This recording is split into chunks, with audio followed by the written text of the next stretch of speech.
key, not in the bed. I don't do it. Well, first of all, if you're doing a video for me, this is my video. I thought you wanted to. Alright, this is not what we talk at. We talk in the kitchen and you know that. Alright, let's go. I never wanted this to end. Are we ready?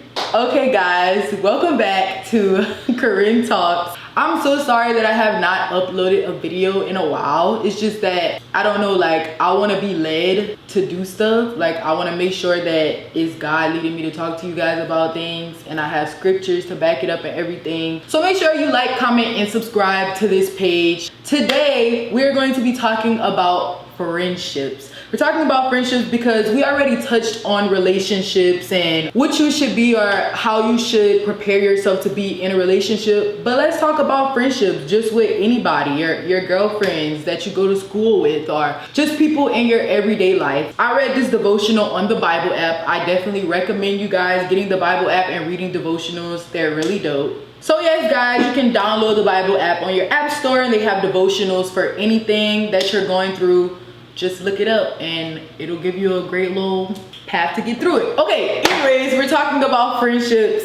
And you know, there was a point where God honestly really was dealing with me on my friendships with the people that were surrounding me. And I personally don't have that many friends. I have always been in a super tight circle. Certain people aren't made to have a lot of friends. So if you have one good friend, be thankful for that person. You know, I know some people that are like, you know what, they feel like they don't have enough friends, so they try to go out and just search for a whole bunch of people. Be thankful for the one friend that you have. If you got one loyal person in your circle, be thankful for that. There's a scripture. My first scripture that I'm going to read is Proverbs 17, and I am reading this from the Contemporary English Version, and it says, "A friend is there to help in any situation, and relatives are born to share our troubles." I really love this translation because I just think that that's really dope. Like, that gives you the definition, or how about the verb of what a friend is supposed to do for you. You know, I think we get confused on what a friend is supposed to be for us. Like, you supposed to go out and do wrong with your friends. No! Your friend's supposed to lie for you. No!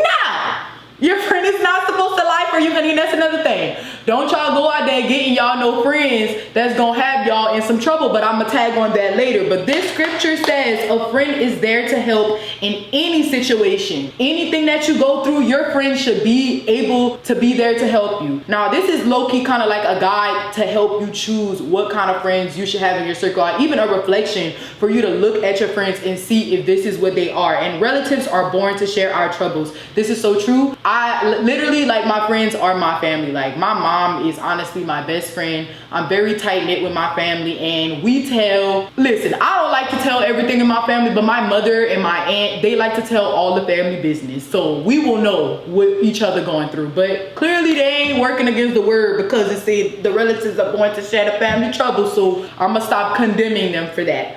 But is this okay?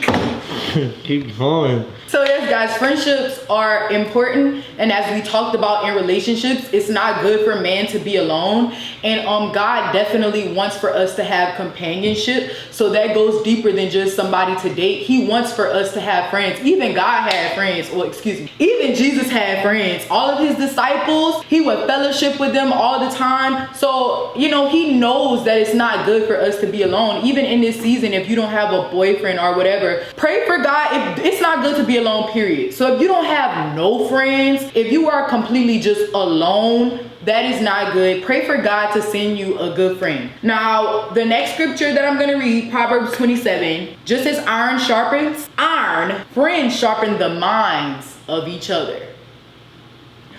Have y'all ever heard of this quote, birds of a feather flock together? So let me tell y'all something, another trick of the enemy. I used to be like this whenever I was younger in high school. The devil likes to trick us and believe that just because we hang out with somebody doesn't mean that we are like them. Like, yeah, my friend might smoke weed, but that don't mean that I'm doing that. And that doesn't mean that I can't be their friend because they're doing that. Oh yeah, my friend, she out here clubbing and stuff, but that don't have nothing to do with me. But birds of a feather flock together, and the word says, just as iron sharpens iron, friends sharpen the minds of each other. So something in that person is attracting you to them. There is something common in there that is attracting y'all together. And don't you think, like, this is the thing I used to say all the time. So I don't curse. But if my friend curses all the time, eventually that's what I'm gonna start doing. It's really a fact. Like, I'm telling y'all, it don't matter what it is, whatever okay, hold on, I gotta figure out how to explain this because this is a good point. Whatever the dominant force is, whoever is operating in the dominant thing, oh, how do I say this? So like, okay,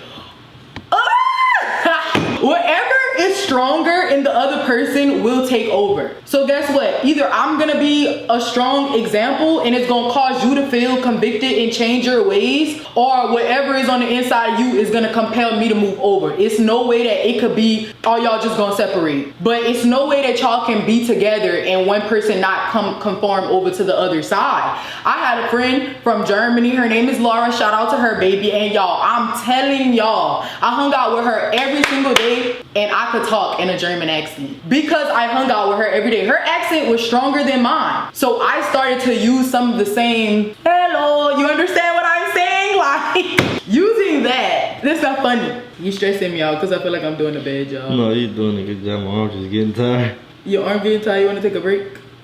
No.